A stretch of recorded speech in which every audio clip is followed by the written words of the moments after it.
សូមជូនបុណ្យជូនកសលញាតិញោមដែលបានមើលទស្សនានៅคลิปវីដេអូនេះហើយឃើញបងយើងមកបេះជប់បូជាព្រះទាំងអស់គ្នាហ្នឹងហើយ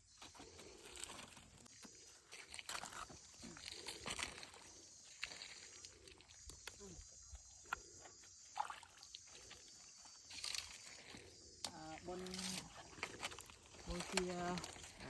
ការបានអានិសង្សច្រើនណាបងហ្នឹងហើយបេះជប់បូជាព្រះសម្មាសម្ពុទ្ធនេះរាប់រອບនេះនេះអមែនទេហ្នឹងហើយថ្ងៃនេះបានមានឱកាសអាងមើលទេសភាពខាងក្រោយអូ